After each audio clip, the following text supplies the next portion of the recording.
O home equity, na verdade, vamos abrasileirar, porque o home equity é o nome originário dele, né?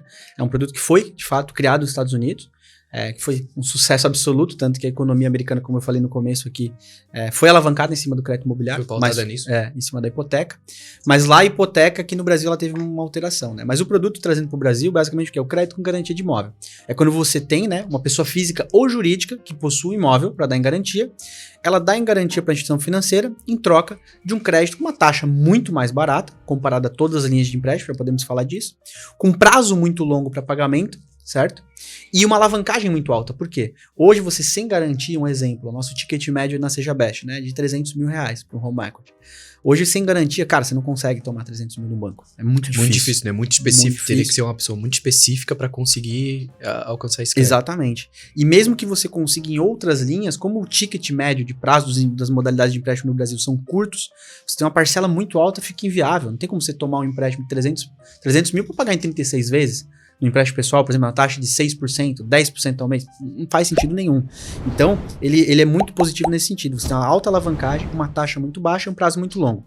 Por que ele tem uma taxa muito baixa? Porque é uma garantia real, né? E por que ele é a melhor garantia? Um imóvel você não pode botar nas costas e levar embora, né? Agora, um carro, né? Cara some com o carro, né? Vende as peças. O Brasil não é para amadores, né? Não é pra Mas assim, você tem uma garantia muito sólida para a instituição financeira, então ela se sente muito segura. Né? Pô, tá ali, eu vou pegar o imóvel, a gente vai... Não é pegar o imóvel para mim, que assim, a gente tem um conceito muito errado de bancos, né? A gente vê o banco como um vilão, né? Sendo que, na verdade, que o Brasil, a gente é um país sofrido no sentido, o consumidor é sofrido porque a gente sempre foi refém de 5 grandes bancos. Diferente de outros países envolvidos, pô, Estados Unidos você tem 200 opções de instituições financeiras para te atender, muito bem por sinal, né? Agora no Brasil são 5 grandes, né? Então a gente teve, porque o banco nunca se preocupou em fazer um bom serviço, né? Por quê? Não tem concorrência, né? E aí, basicamente, a gente sempre sofreu por quê? Por que o banco ia te emprestar num home equity, uma taxa média hoje, vamos falar aí, de 1% ao mês, para você pagar em 20 anos e te dar 300 mil reais, se ele podia pegar esses mesmos 300 mil reais e dividir, exatamente, e fatiar em pequenos empréstimos de 2, 3 mil mais reais. Mais seguros ainda, porque é um ganhando menor uma valor, né? Ganhando uma taxa 10 vezes maior. Basicamente é isso. Então isso atrasou muito, né? Mas uma outra situação que atrasou muito o desenvolvimento desse produto foi o que a gente falou, né? Lá nos Estados Unidos é hipoteca, porque lá a jurisprudência lá, né? O judiciário funciona, né? Se você precisar reclamar isso, o banco, né? A garantia, é muito mais simples. No Brasil, foi tentado instituir a hipoteca, ela não decolou por causa disso. Por quê? Quando o banco precisava retomar a garantia, ele tinha que entrar com uma ação para discutir o negócio jurídico, que era o empréstimo, e para retomar. Então era um processo que demorava 5, 6 anos de retomada e um custo totalmente inviável, né? Totalmente inviável. Então o banco não queria fazer, né? Não era negócio para ele fazer, né? E aí justamente onde... enxergando isso, chegou numa evolução da hipoteca, chamada alienação fiduciária, meados de 97, que foi a nova legislação que teve justamente que mudava um pouco da configuração jurídica. Então o imóvel continuava, uma espécie de hipoteca, em garantia, mas era uma propriedade meio que bipartida, na verdade, né? Você continua com a posse e tal, mas a propriedade indireta ficava para a instituição, até você terminar de pagar. Ou seja, não preciso discutir o negócio. Eu fico de proprietário até que você, no papel apenas, né? Até que você me pague. Então isso deu uma segurança muito grande para a instituição financeira e reduziu de 6 anos, que era a média no Brasil para executar uma garantia, trouxe para hoje numa média de 6 meses. Ou seja, então você diminuiu o custo, deu mais segurança e aí incentivou as instituições a crescerem, né? Mas basicamente falando do produto, né? Então hoje, como você perguntou ali, para nós não fugir do contexto, ele atende as pessoas físicas e jurídicas que têm um imóvel e conseguem comprovar uma renda. Partindo disso, ela consegue ter acesso a esse produto. E de lá para cá, acho que um detalhe interessante, antes da gente falar de taxas e tudo mais, é o desenvolvimento do mercado, né? Que nem a Best surfou a onda dessa transição do mercado digital, né? Com a entrada das fintechs e startups, porque a gente é uma fintech de crédito imobiliário, foi aonde começaram a surgir também novos players entrantes, porque não precisa só ser banco para estar nesse mercado. Hoje, fundos de investimento aliados a uma financeira ou uma companhia hipotecária, uma instituição ligada ao Banco Central, pode montar um produto e atacar esse mercado. Então, cara, de lá para cá ele vem se desenvolvendo muito. Falando em números, né, o mercado que ele também cresceu aí, falando da época que eu entrei para hoje, praticamente ele aumentou quase 10 vezes também.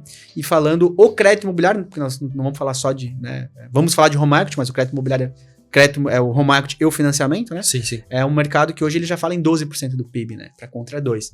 E na minha convicção, cara, hoje o home equity é um mercado de 15 bilhões.